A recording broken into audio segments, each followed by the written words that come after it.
Hello. जरा उठकर घड़ी में देखो टाइम क्या हुआ है। तुम्हें याद तो है ना?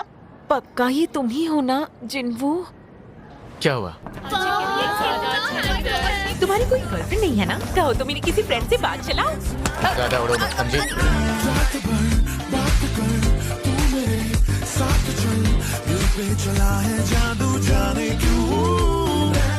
उसका मॉक एग्जाम का रिजल्ट भी बहुत अच्छा आया है, ना कि पावर जाग गई। तो क्या आप अपनी तरह उसे भी एक हंटर बनाना चाहेंगे? कभी नहीं। क्या तुम जीना के भाई हो? मुझे कोई आइडिया नहीं हमारी टीचर ने तुमसे क्या कहा। तुम एक ई रैंक हंटर हो, इस तरह तुम पैसे नहीं कमा पाओगी। अगर तुम यहाँ लेक्चर देने आए हो तो वापस चले जाओ। चलो मेरे साथ। तुम्हें लगता है कबाड़ सी जगह मेरा घर है? तो आप यहाँ कब तक रहने वाले हैं? कहीं आप उन दोनों को ढूंढने के इरादे से तो अपने वतन वापस नहीं आए? जब जवाब पता है तो सवाल क्यों पूछा? और उम्मीद करता हूँ तुम मुझे रोकने की बेवकूफी नहीं करोगे।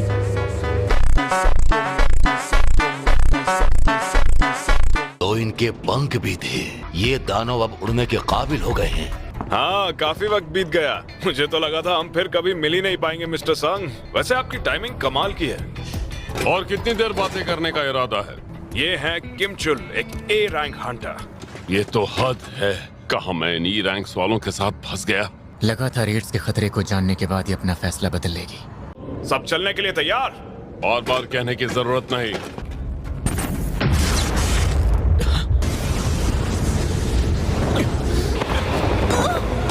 ये सब क्या है? जल्दी से जल्दी प्राइवेट स्ट्राइक टीम को बुलाओ।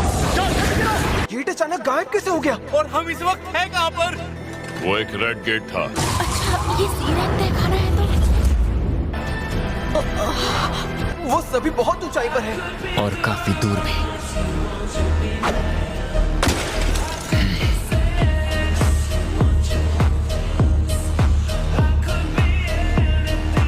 रेड गेट मतलब हम बाहरी दुनिया से पूरी तरह कट चुके हैं। एक बात और, इतने बड़े ग्रुप को मैं अकेला कमांड नहीं कर सकता। अगर हम यूं ही खड़े रहे या तो हम ठंड से मर जाएंगे वरना उनका शिकार बन जाएंगे। ये लड़की जिसकी ये पहली रेड है और तुम एक सी रैंक या उससे कम रैंक वाला नहीं, इसीलिए मैं किसी बोझ की रखवाली नहीं करूंगा। तुम एक ई रैंक हंटर तो नहीं हो ना? हम सब इस रास्ते की तरफ जाने वाले हैं। तब तो हम जंगल के रास्ते से जाएंगे। कैप्टन यहाँ? हम ई रैंक वाले उस ग्रुप को मरने के लिए छोड़ आए हैं। उनके पास एक सी रैंक और पाक ही जीन है जो खुद एक बी रैंक हंटर है। तो मुझे क्यों लगा कि वो ई रैंक हंटर उनका लीडर है?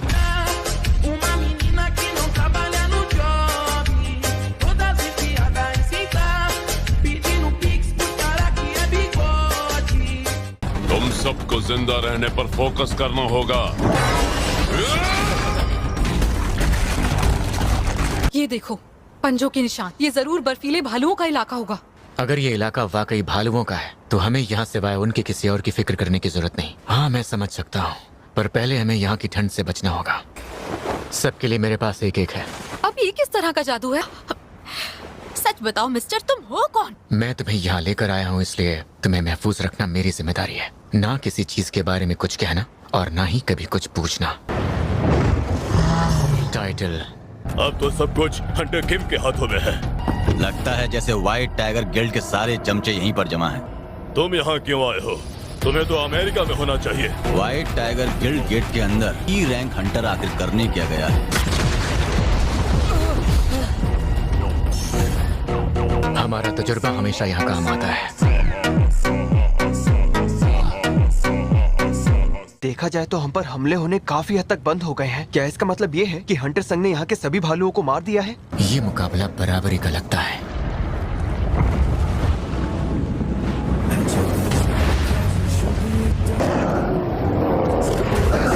अब जाओ।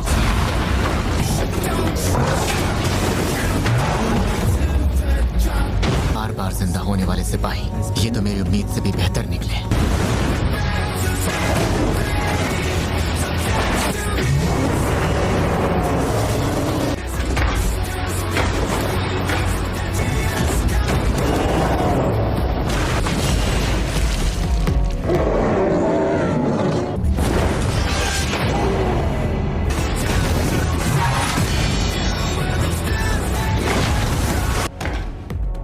बहुत बढ़िया काम किया।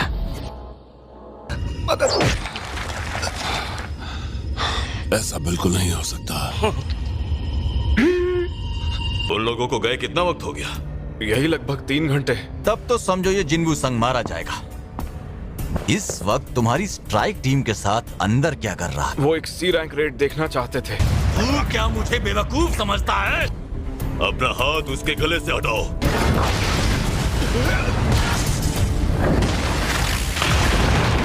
शुक्र है आप दोनों ने सही वक्त पर अपने हाथ पीछे खींच लिए।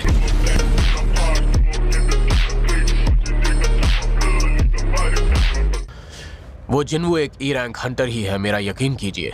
वही तुम लोगों की घिसी पिटी झूठी कहानियां। हंटर वॉन्ग, शर्मानी चाहिए इन्हें। ये कीड़े आखिर जिंदा कैसे हैं? वहाँ मेरी पूरी की पूरी स्ट्राइक टीम सिर्फ इसलिए मारी गई क्योंकि उनके पास हथियार और जरूरी सामान नहीं था।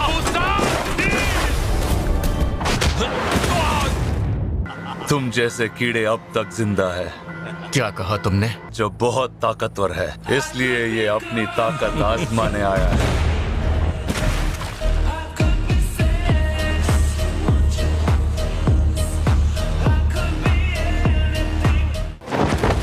अब आएगा असली मजा। तेरे पीछे खड़े लोगों को मेरे हवाले कर।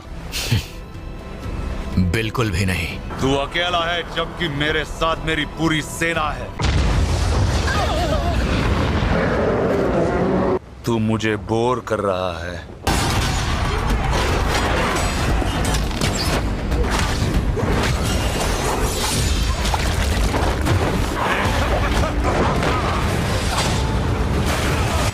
तेरा क्या नाम है बच्चे?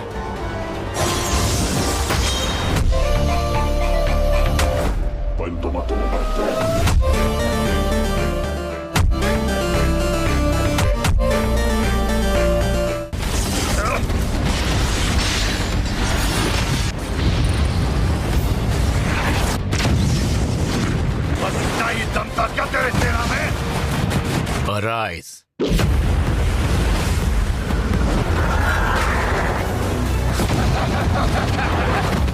इस डिब्बे को भी ले आ। तुम्हारी मर्जी।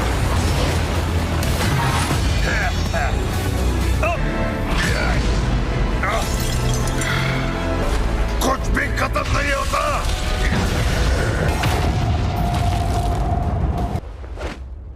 खुद पर काबू रखो। गेट भी खुल चुका है। कोई बाहर आ रहा है। हंटर संग। बाकी सब कहाँ है? हंटर किंग कहाँ है? 1 मिनट रुको।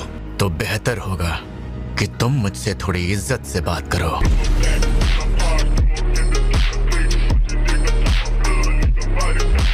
हाँ, आखिर ये इंसान है कौन? बॉस को हराने के बाद वो अचानक से काफी चिड़चिड़े हो गए थे। मेरी जान बचाने के लिए थैंक यू।